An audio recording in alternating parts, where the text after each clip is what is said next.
everybody. Mike White here. Happy June. Judging from the marketplace and all the wonderful things that are happening, I think everybody's probably up to their eyeballs in business and opportunities, and I think that's a wonderful thing. I've been having a lot of opportunity to go out. You guys know I was on vacation and got to spend some time in Italy and Switzerland, and you know, some of the things that while I was over there, I left my cell phone home and I wasn't going to check my email and all that wonderful stuff, and it was great to really unplug from it and really get to deal with the experience. And one of the things that I noticed in Europe, especially where we were, was the attention to detail. The level of service, the attention to detail, and the focus of the people that were in service to others was really something that I really can't put into words how to share, but it was a real eye-opener, and it was good for me to see that the dedication of good old-fashioned customer service and actually paying attention to the person that you're in front of while you're in front of them. And I know that there were numerous times in my trip in the 12 days that my wife and I were over there that people went out of their way to make sure that we knew that they were paying attention to us and they cared about the experience that we were going to have. And it was important to them that we enjoyed what it was that we were doing. And I can't stress enough how important that is. And one of the things, you know, I had a program set up for this, and I came back, and I have a very heavy travel schedule, and I was doing some trainings for some mortgage branches, and I'm hearing from my own private clients the fact that there's so many opportunities, there's so much stuff going on, you know, that they're having a tough time with it. And so what I wanted to bring up this week is I wanted to change what I was going to do this week, and I wrote this out on the plane on the way back, and I spent the weekend flushing it out with some things that I think will help you, because I started thinking about the people that I work with and the experiences that I've had in the past with the professionals that in times of very high opportunities seem to capitalize significantly. And this becomes the difference between being busy and being productive. I try to talk about that a lot. There's a lot of busy people, but they're just not really productive. And there are other people who are taking a look at this opportunity and moving through it and closing lots and lots of loans. And so they're working just as many hours, or maybe even less than some, and closing a lot more loans. And I started to look at that, and I started to look at the conversations that I've had with my private clients and those that I've met on the road.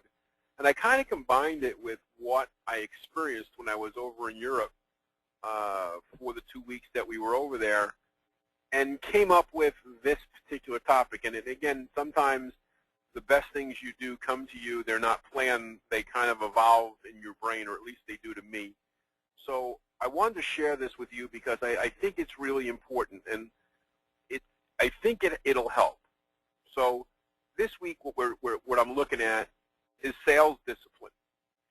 And I look at the word discipline, and I'm going to use that word discipline, is that when a business builds, you know, when your business builds, and there's a lot of activity, and there's a lot of demands on your time, and this is not only personal, but professional, you need to develop a strong professional sales discipline. And those people who are disciplined, those people who have their systems laid out, they have their routines developed, they know what leads to what. And ultimately, all of this leads to either speaking to people at the front end of the sales funnel and closing a loan and getting the next referral at the back end of the sales funnel. And we should never lose sight that that's what we do. There's two basic things we do in loan originations. We generate opportunities, and then we close those opportunities that present themselves to us. And so it's two sides of the job, and understanding that we are all limited.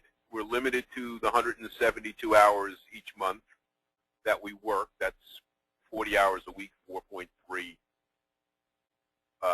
weeks per month, we all get the same 172 work hours. Now, I will have some people tell me that they work more than 40 hours a week, and some will tell you they work 50 and 60 and 70, 80 hours a week, and I understand that.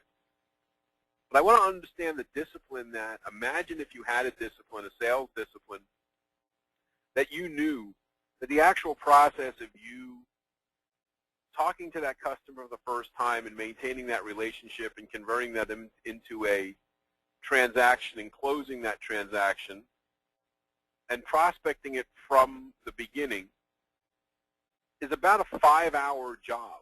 It takes about 5 hours.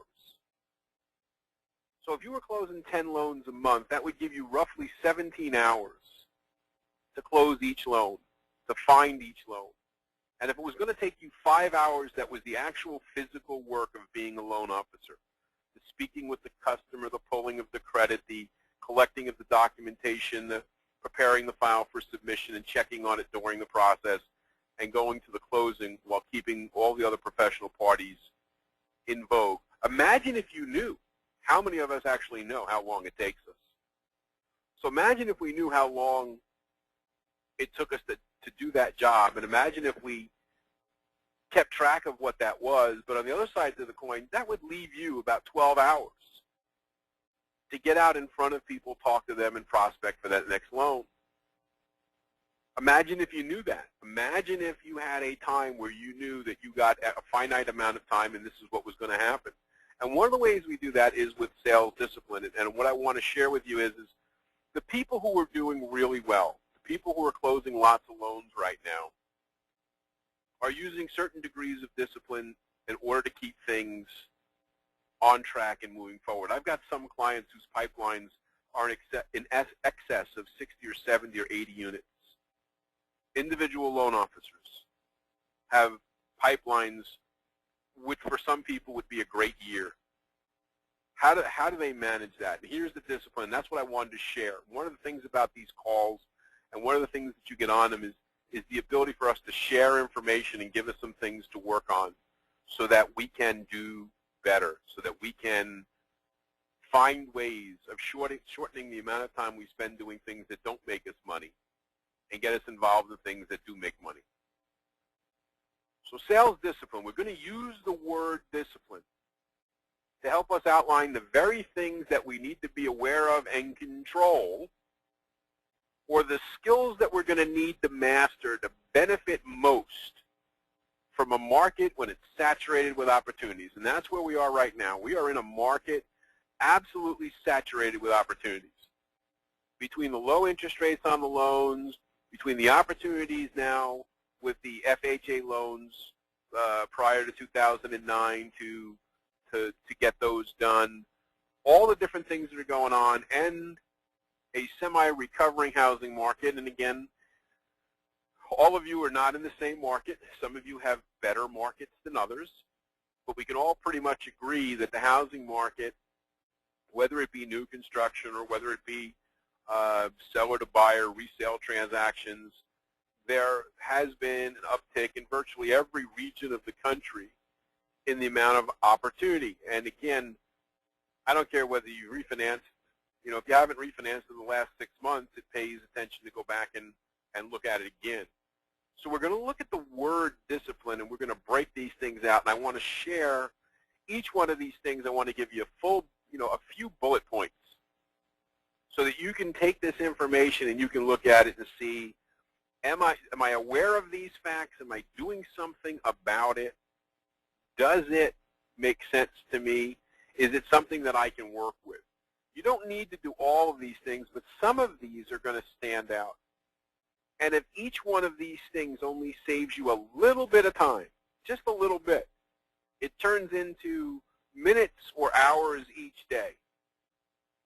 And that can be a big deal. It could be the difference between doing one more deal or not feeling pressured or doing a better job with the people you're with and getting back to that level of service. The ability to focus on that customer because you're not tied up elsewhere, that you're doing the job that we're supposed to do. So let's take a look at the word. And here's how I kind of laid it out. Discipline, if we spell it out, distractions, instructions, schedule, communication, information, preparation, listening, integrity, networking, and expectations. And what I did was, sometimes it's funny when, these things come to you and you're not exactly sure how they mean. I don't know any of you play word games or things like that. Some of you, I'm Facebook friends with some of you, and I know some of you play words with friends and things like that. It's funny how, you start thinking of the things in your head that all the things that you want to tell loan officers or managers or owners of branches or regional vice presidents that they need to be focused on. And it's funny how these things come in, and lo and behold, at least in my mind, you start putting these things together, and you look up, and here's a word staring you in the face, which is the one thing that the people who are focused and maximizing the opportunity have, that largely the people who are not focused, who are extremely busy, harried, and frustrated, are lacking. So these 10 topics is we're going to take each letter of this word and we're going to build it to practice. And I use that word a lot. I don't want you being loan officers. I want you to build a mortgage practice that allows for us to take advantage of the maximum number of opportunities in the shortest amount of time. Because this is not a window that we may ever see again. And so I want people to be focused on saying, if you have an opportunity now that you may never see again in your lifetime, wouldn't it be a shame if you weren't able to take full advantage of it? So this is going to come from mastering all or some of these areas. Now, again, even working a little bit on some of these will save you some time. And any time that we can save is great because we don't get any more of it. So we start out with distractions, the letter D. And I start out with distractions because here is the thing. When you're distracted, then clearly you're not focused. And one of the examples that I like to do is I like to look back at the movie The Karate Kid.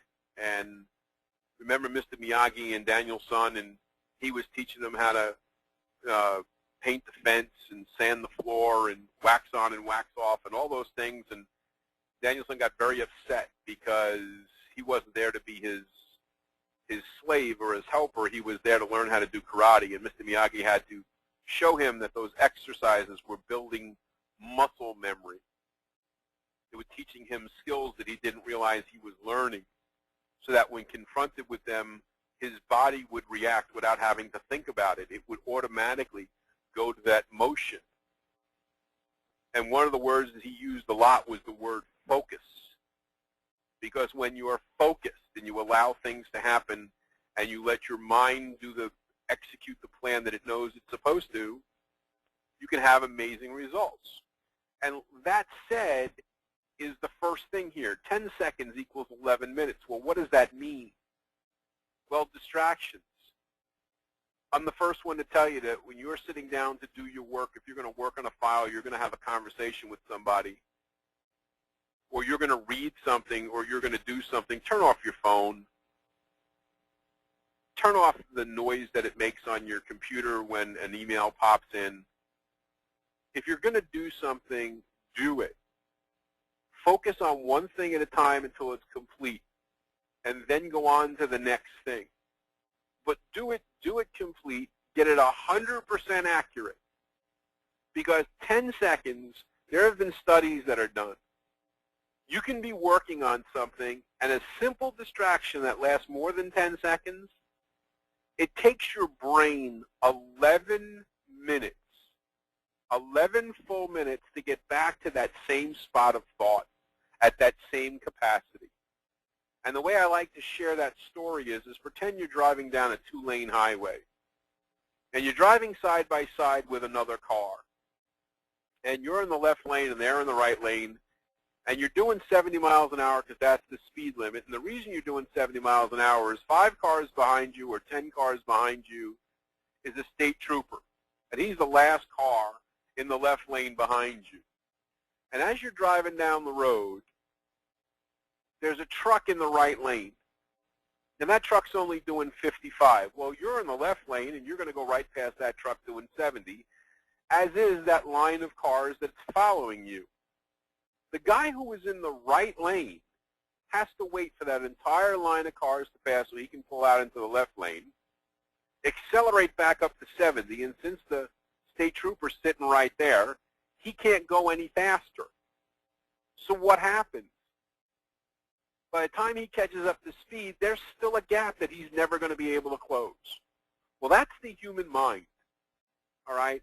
The brain only works so fast. You only have so much capability. You cannot, the old expression, work faster. Well, when your brain processes information, you can't work, but you're working as fast as you can. If you're focused on your work and you're doing it correctly, you're not purposely going slower than you can. You're operating at a level at which you are comfortable and you get the work done correctly. So understand that every time you get a distraction, you've got 11 minutes to recover to get your brain back to the same spot, and that's if you can get back to the same spot. How many times a day do you get interrupted by your cell phone or a computer or somebody walking through your door? Well, if it's 6 or 7 times a day, that's an hour. So do what you need to do to eliminate outside stimuli. Turn your phone off. We've talked in the past about scheduling your communication times and scheduling your workflow. Focus on one thing at a time until it's complete. Eliminate all the outside stimuli that can come from your distraction. Understanding that you never get the time back. Once you're in the zone of doing your job, that interruption can be the death penalty on getting the loan done correctly. That's where the mistakes happen in files, is where when you get interrupted. So distractions is a key. Instructions.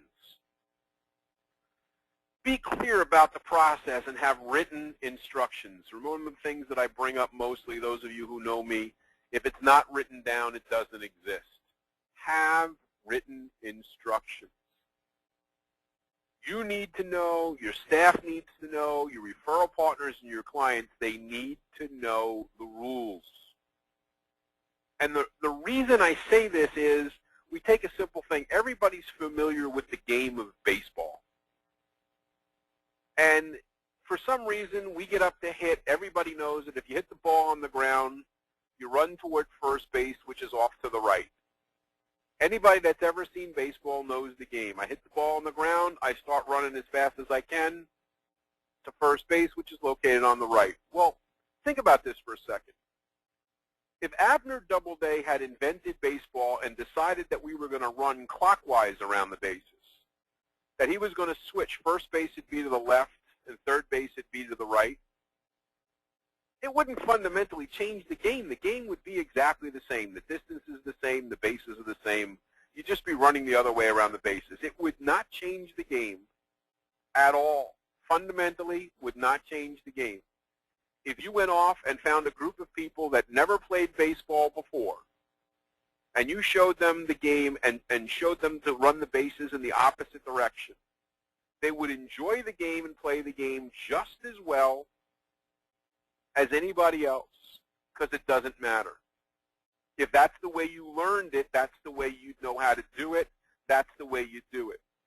But imagine, if you will, if yesterday we went to a baseball game, a professional baseball game, and said, okay, you know, there's one ground rule that we're going to change today. You guys are all professional baseball players. You're the best of the best. You know the game better than anybody. Here's what we're going to do. We're going to change the direction that we're going to run the bases today. That game would be a mess, because the natural instincts to play the game would have them going in the wrong way or looking in the wrong position. Players would be out of position. Your first baseman would be your third baseman. Your third baseman would be your first baseman. They're different skill sets. They're all based. Now, would they change? Would they move? Would they know which way to throw? How smooth would it work? Think of turning a double play. Now the second baseman has to act as the shortstop, or maybe they switch positions and he's got to throw it in the other direction. Changes things immensely. So be clear about the process and have written instructions, because People need to know how you want to play the game. Your staff and your referral partners need to know how to play the game on an ongoing basis. And if you have clear written instructions to them, they start to develop a skill set that meets with your expectations of how you do your job. Your clients, they don't know any different. I see loan officers. I had one the other day at the training tell me he's really upset. He spoke to these people for about an hour.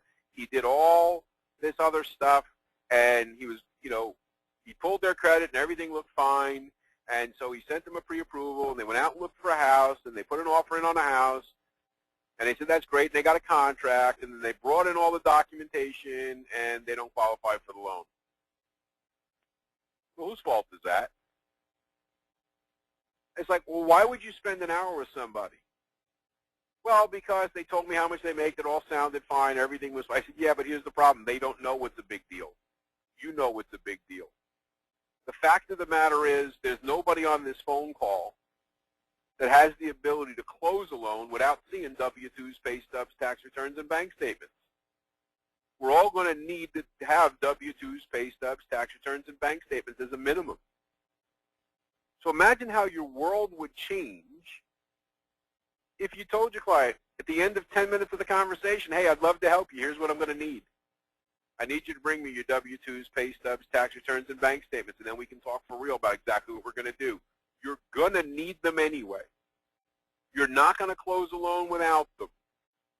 There's information contained in there that you may not know that may either help your case or hurt your case as far as getting a house goes.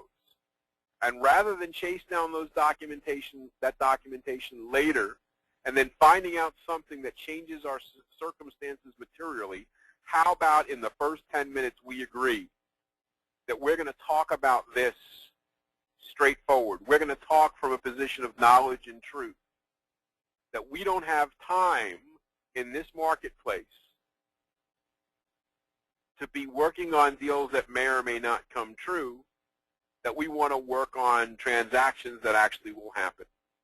So you've got to become really clear about, with your staff and your referral partners and your clients, what everybody needs to know about how you're going to do your business. And if you haven't taken the time to write it out, how's anybody ever going to know that?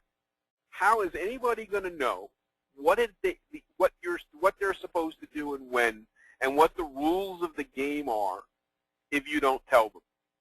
And oh, by the way, your friends and your family need to know this as well. Some of you know that I tell the story about how my own kids don't call me after 8 o'clock at night or before 8 o'clock in the morning, because I've told them repeatedly, I am not a trauma surgeon nor an attorney, and at their ages, the only thing they ever need after 8 o'clock at night is one of the two of those. Everything else can wait for the daytime. And oh, by the way, don't bother calling me because I won't answer the phone. Send me an email and tell me when you're available. We'll confirm an appointment, and I'll call you then. Anybody who's on this call who knows me, that's the way I operate. The best way to reach me is by email. We will agree upon a time, and I will call you. That's generally the way this works. So the point is, my friends and my family also need to know, because guess what? If I'm at work, I want to work. And when I'm home, I want to be home. And I don't want to mix the two. So I will tell my friends and family, I will be with you when we have that time. But when I am at work, I need to be doing these things. Now, I'm not saying in case of an emergency you don't reach out to me. But an emergency is, hey, can you bring home milk on the way home? That can be a text message later, or that can be an email that I will be happy to look at when I have the time, not when I'm working in the middle of a file. Schedule. Well, people, you guys who know me, scheduling is everything. That's the second component. If it's not written down, it doesn't exist. Well, if it's not scheduled, it won't happen. You have to schedule everything that you're going to do. Schedule when you're going to return phone calls and emails. Schedule when you're going to work on your files. Schedule when you're going to be out there prospecting. Every time you go to complete a task, every time, you'd better be scheduling the next event. I'm working on a file for the Joneses, and I'm going to submit it into processing. I had better schedule to check with the processor in a day, 2 days, whatever it is, to find out if they've got everything that they need, if this file passes muster, if they've ordered everything that needs to be done. Is there anything I need to do with it? As well as finding out how long it's going to take for this process to go, how long are the turnaround times with appraisals, with processing, with underwriting. Never complete a task without scheduling the next event. If I submit a file into processing, and I know it's company policy that my processor has 24, 48 hours to review the file and give you the task list, or if there's any other things that need to be done before it'll be fully accepted into processing, or that certain actions will be taken, things will be ordered, appraisals will be ordered, or things will be done, then I know without having to think about that file that 2 days from now, I can check back to see if those things are done. I don't have to think about the file tomorrow. Tomorrow doesn't help me looking at that file. If it's going to be complete within 48 hours, the only time I have to look is 48 hours. I schedule to check that file in 48 hours. I also schedule the follow-up. I'm going to call the realtors on this deal. I'm going to call the seller on this deal. I'm going to call whoever's on my list of people that I'm going to call on the deal. I schedule those tasks. Why? Because you're not going to remember to do it. Schedule it into your day, and it will get done. But you have to be realistic about how much you can do.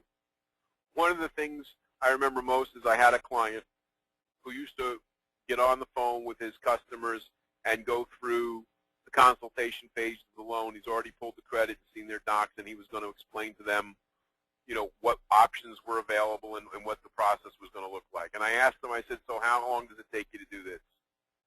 And he says, 20 minutes. And I said, okay, so you can schedule 3 of those an hour. And he said, yeah, I can because it only takes 20 minutes. So the first one he did that day took 35 minutes. And I went, I thought it only took 25 minutes. He said, well, sometimes they go a little longer. I said, so don't you see an inherent flaw about this? You say that you get frustrated because you break your schedule, you know, halfway through the day and you're behind schedule and you can never catch up. Don't you understand that if you know that your file could take 20 to 40 minutes to do, that you need to schedule 40 minutes, not 20 minutes? It's better to have more time and no work than work and no time. So be realistic about how much you can do. If you don't know how long things take you, you'd better start to find out. How long does it take me to review documents? How long does it take me to review a credit report? How long does it take me to submit a file completely, perfectly bulletproof into processing? How long does that take? How long are my conversations with my clients? At what stage? If I don't know specifically how long it takes me to do these things, how am I ever going to create a schedule that's going to work, and how am I ever going to be realistic about what can get done? So scheduling becomes critical. Communication. Tell people how best to communicate with you. Some of you love the text message, some of you love to email, some love to be talking by the phone, some like written instruction. I don't care. But tell people how best to communicate with you. Tell them what the system is. Like I said before, you all know how to communicate with me. You send me an email. You tell me what the challenge is. I will either give you an answer or I will give you times that I can talk and we will talk about it. Tell people how best to communicate with you. Know exactly how long each contact is supposed to take. Before you ever pick up the phone or you ever sit down with a client or you ever go into a meeting, you had better know exactly how long it's going to take. Trust me on this one. Okay? Trust me on this one. People will eat your time like it's free. They will consume your time and they will place a value on your time like it's free, and you're not going to be happy about it. If you don't place value on your own time, other people are going to place a value on your time, and you're not going to be happy about the value. The other thing that you need to do is document everything by email and paste it in the file. If you have a conversation with a client or a referral partner concerning a file, confirm everything that you just said in writing by email and send it to them, and then copy and paste the email into the file. That way the processor knows, the underwriter knows, the branch manager knows. You can go back and know. You've got a document trail of exactly what happened and when. When they say that they never saw it, when they say that they didn't say that, when they said whatever it is happens, it's all in there. It's very easy to do now. Cutting and pasting into your operating software is very simple. But you can say things till you're blue in the face, and it's not going to help. You need to be specific and as detailed as possible without writing War and Peace. Okay, we don't need large flowery things, but we do need it written down, and it does need to be spelled correctly. No hieroglyphics.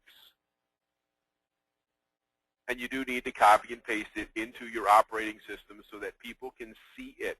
Other people need to see this information. If your processor has a conversation with the client and doesn't document it, you don't know what took place. If you have a client, a conversation with a client, and you don't document it, they don't know what took place. Documentation beats conversation every time. So if you're going to communicate, communication is documentation. Document it all. Get it into the file. If you have not noticed, in the mortgage business, we've become extremely regimented as to documentation. It's not going to change. Things are going to get tighter before they get looser, so you might as well get used to the system. The customer will appreciate it, and the loan will close faster, and you'll have a lot less headaches. So communication. Tell people how best to communicate with you, and then make sure it's part of your schedule that you execute. Because if you run a different system for every one of your clients, then you don't have a system at all. You're just going to be going crazy. Information. Keep your team informed of the slightest change. Customer calls you when something has changed. We're going to change the loan amount by $5,000. All of a sudden, that I'm not going to get that money now. It's got, I'm going to need a gift. We may not be able to close on here. We may be able to do something. We have to do something different. I'm not going to get the bank statement. I'm not going to get the pay stub. Whatever it is, keep your team informed.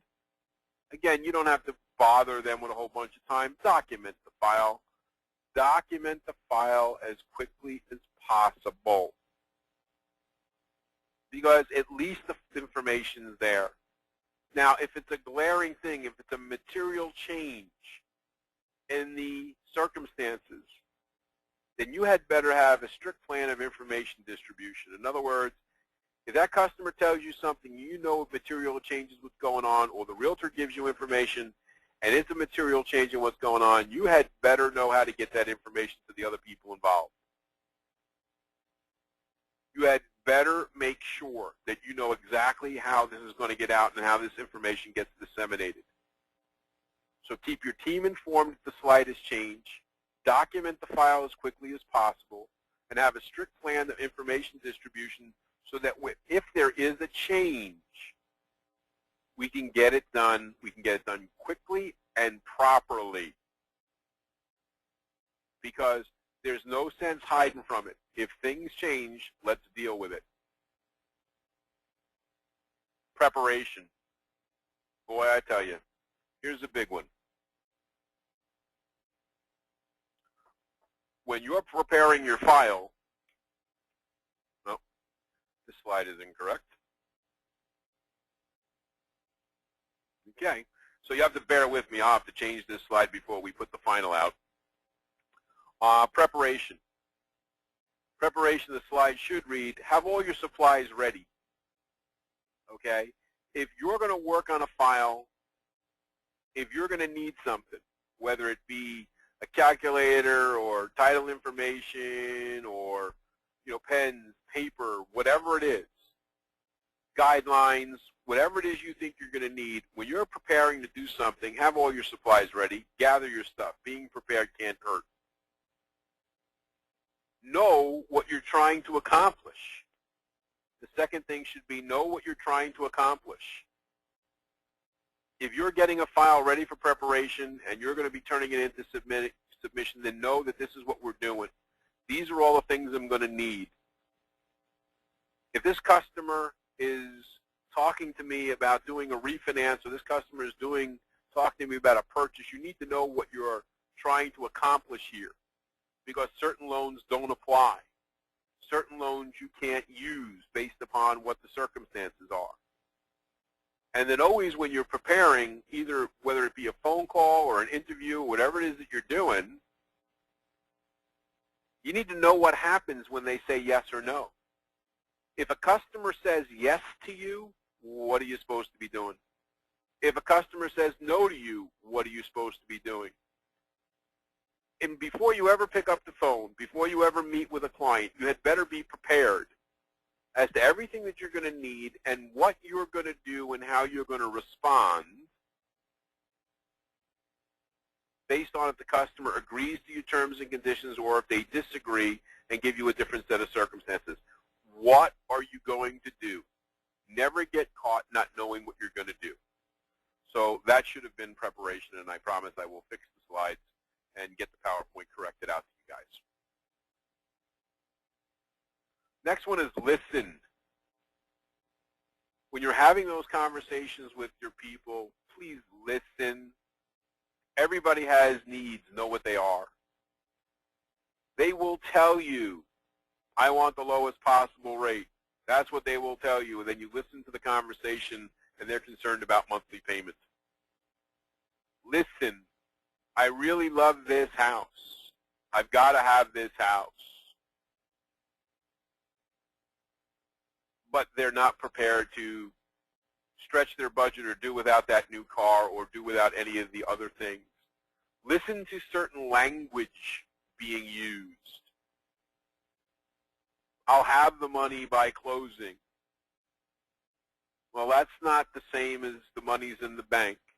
And if you have the money by closing, where is it coming from? I'm going to get a promotion. I'm going to get a bonus. I do some of these things for my cousin. I work for my uncle's company. All things that become landmines. Those are the things that blow up. When you hear things like that, the key buzzwords, you need to look at the paperwork. You need to look at pay stubs. You need to look at W-2s. You need to look at bank statements. You need to look at their tax returns. Everything's going to be nice and smooth until you see that K-1 in there.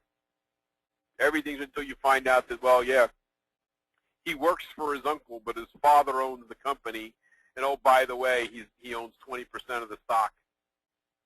So his uncle runs the division where he works, and his father owns the company, and yet the kid owns 20% interest in the company. Could be a problem. So beware of the landmines when you listen to what people are saying. You know, I often tell the story about the Greyhound, and I tell people, listen to what I say, and I say, the Greyhound passed me swiftly. And did you think of the dog or the bus? Both are correct. It's my fault because I didn't specify. I didn't clarify. I could have said the Greyhound passed me swiftly, and the roar of the diesel engine was quite startling. Well, then you would have known I was talking about the bus. But I also could have said the Greyhound passed me swiftly. His strides grew with every bound, and then you would have known I was speaking dog. The point is you know how the story turns out. They know what they want. Both of you need to be really careful as to the verbiage that you're using and how you put things. And you have to be cognizant and fully aware of the fact that you know how the story turns out, and they don't necessarily know the correct path to get there. So listen. Integrity. This should go without saying, but now, more than ever, under high volume and high stress, there is no time not to be completely truthful all the time. There is no place. There's no place for it. If you know something's not a deal, it's not a deal. If you know it's going to be a tough deal or it's got less than a 50-50 chance basis, then collect all your documentation and be very upfront about what it is that you're doing. You might even decide you may not want that deal. You may decide it's not worth your time to do because you could do 3 others in the time it's going to take this one to get done. But 100% of the truth, 100% of the time, and clearly under promise and over deliver. If you know something's going to take 3 days, then tell them 4. If you know something's going to take 5 days, then tell them 6. If you know it's going to take 21 days for you to close that loan, then tell them 25. Give yourself wiggle room and then be the hero when you deliver at its schedule. If you're racing against a non-necessary timeline, you're being silly. I understand that we want to close our loans fast.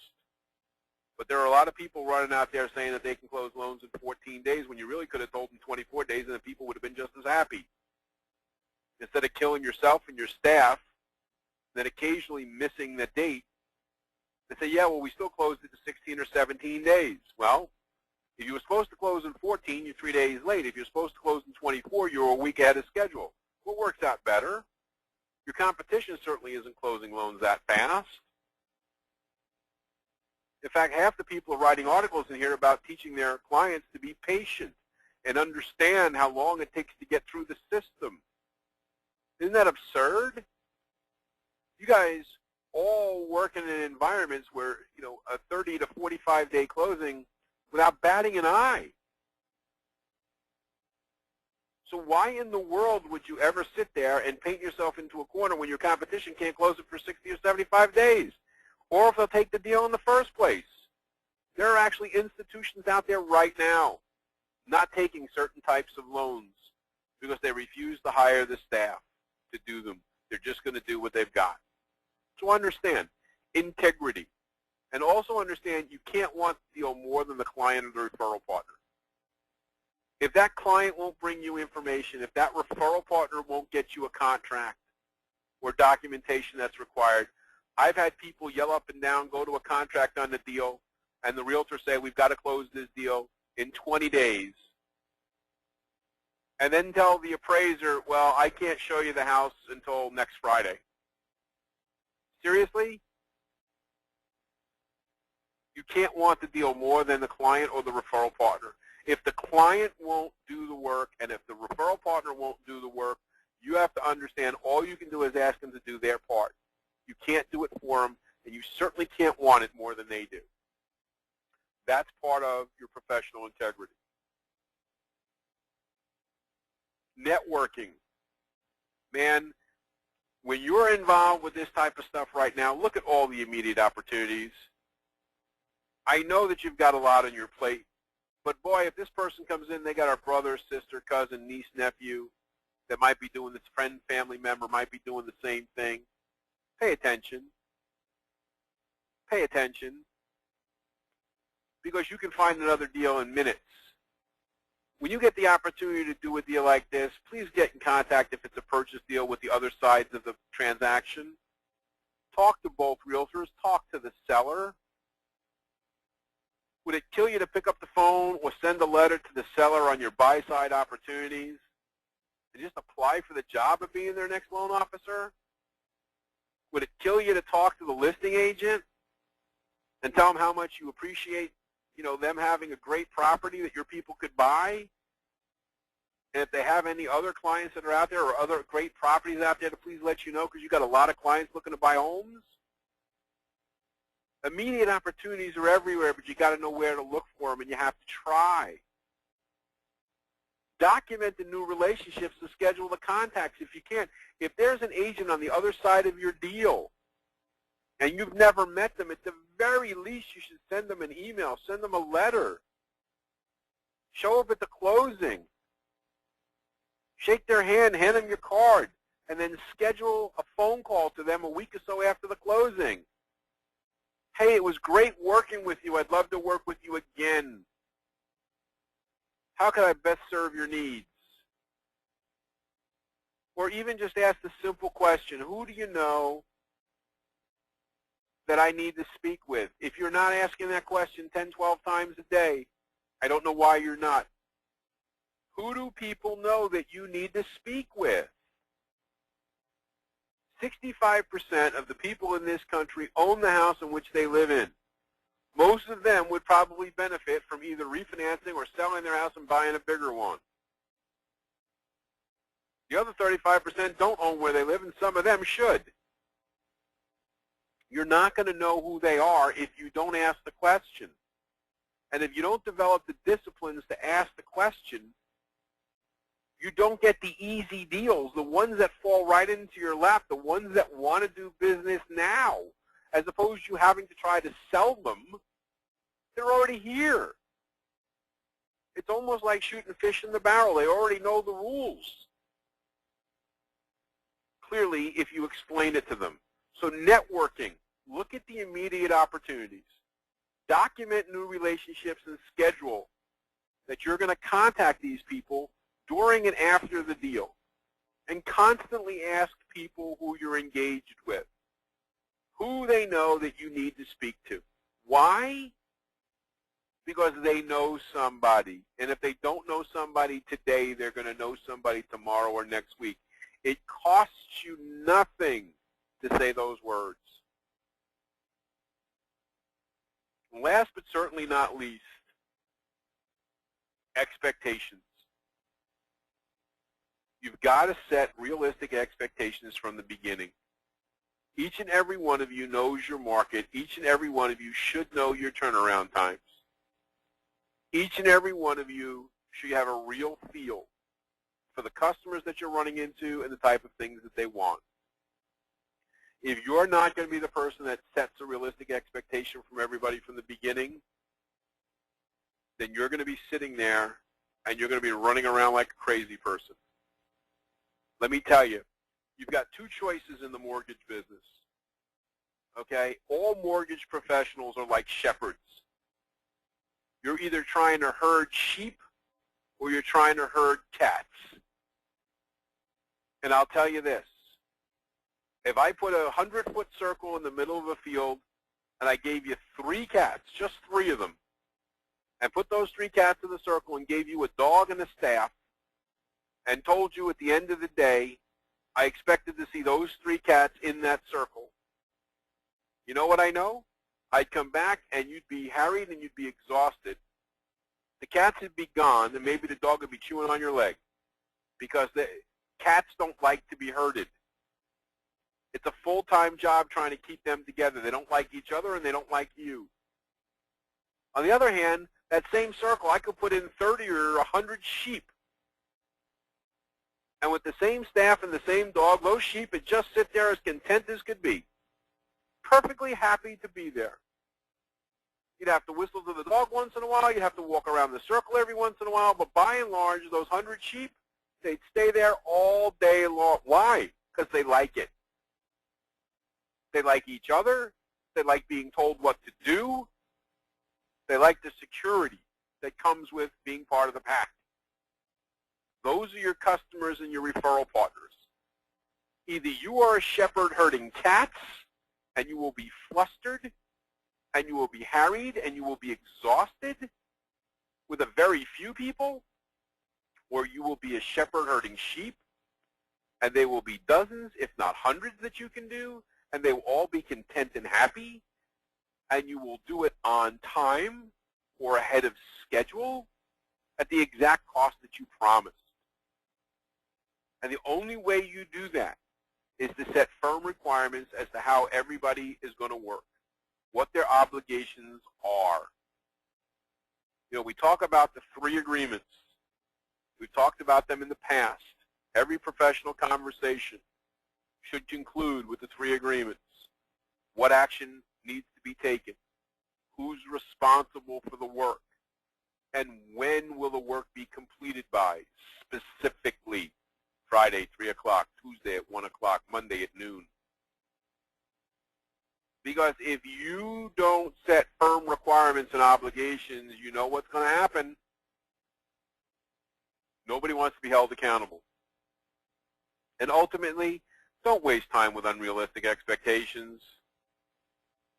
Customer comes into you and they don't want to give you information, or they've got a really bad credit score, or they start talking gibberish and you know it, don't even bother. I've got this deal. My grandfather's going to help me buy this house, and blah, blah, blah, blah, blah, blah, blah, blah, blah. We need to close in 10 days. Sorry about that. 10 days is not doable. I don't know the agent that wrote that contract,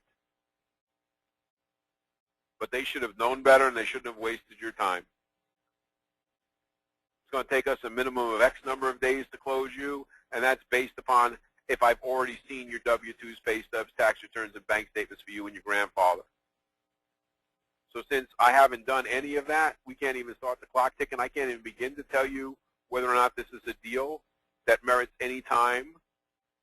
And even then, I don't know if you want to waste the time looking at something that's unreasonable, because you know it's not likely to happen. So set realistic expectations from the beginning. Set firm requirements as to what everyone's obligations are. And don't waste your time with unreasonable expectations. In fact, I tell people every once in a while, you should have one of your competitors' cards in your pocket at all times. You ever get anybody in there with unrealistic expectations, or somebody who doesn't want to follow instructions, or somebody who's got who wants to waste your time with a bunch of silly questions on stuff you know that's never going to happen? You should hand them your competitor's card. Let them keep them busy. You can go out and write 5 or 6 more loans. Okay? The whole point to this is discipline. Setting professional discipline as to what you're doing, when you're doing it, and how it's supposed to work out. The people who are highly successful, when there is an absolute abundance of opportunity, are the ones that get the most deals closed in the shortest possible period of time, because they herd sheep. They have a system that works well, that people like. We've heard in the past 25 years the expression, think outside the box. Think outside the box. Guess what, people? Get back in the box. This is a time in our history where people need the box. They like the box. Know how to do loans. Know the people that can do loans, and do as many as you can, one at a time. I close this by saying the Bank of America commercial that some of you may have seen. It's a check processing plant. And there's a guy standing there in front of all this machinery, and you see thousands and thousands of checks flying through this check processing machine. And the guy starts the conversation off with, at Bank of America, we process 500 million checks a day. And when I took the job of being in charge of check processing for Bank of America, I didn't start out by trying to design a system by which we could process 500 million checks a day. What I did was I designed a system that could process one check flawlessly. And then we duplicate that 500 million times a day. You have to know how to find one customer, one referral partner, get one deal in the house, do it absolutely flawlessly from start to finish, while keeping everybody in the loop, making new referral sources, and trying to replace the deal. Do that one time, and then repeat the process 5, 10, 15 times a month. And it's amazing at what can happen. The people who are doing the most business are the ones that have the best systems, who are the most consistent, and remain focused about what it is they're trying to do, all because they have discipline. There's an abundance of opportunities in the market today. You can spend your time with the people who have the deals that are quickly put together and will close. You follow these 10 steps, these simple instructions, and spend your time being productive and profitable instead of being busy. Think about what it is that we talked about today. Look at your own life. Look at your own transactions. Look at what's going on. There are minor adjustments that all of us can make. There are major adjustments that some of us could make. But this information is what I have found to be the difference between those people doing a phenomenal amount of business right now and those who are just extremely busy. Our next call is scheduled for July 17th, 1 p.m. Eastern Time. You got any questions or comments along with any success stories you'd like to share? I'd love to hear them. If you have a particular idea that you'd like to share, please email me. I'm always open to emails. I love when you send them to me, questions, comments. Sometimes, hey, today's session was great, or sometimes, hey, what a waste of my time this was. Both of them help me. Obviously, I prefer the ones that tell me that you thought the session was valuable, but I want to hear from you too if you didn't think it was particularly valuable or it was pertinent. So keep in touch. If you need any help, I'm here to help you. Follow the plan. Do the work. I appreciate all of you and your time. Take care.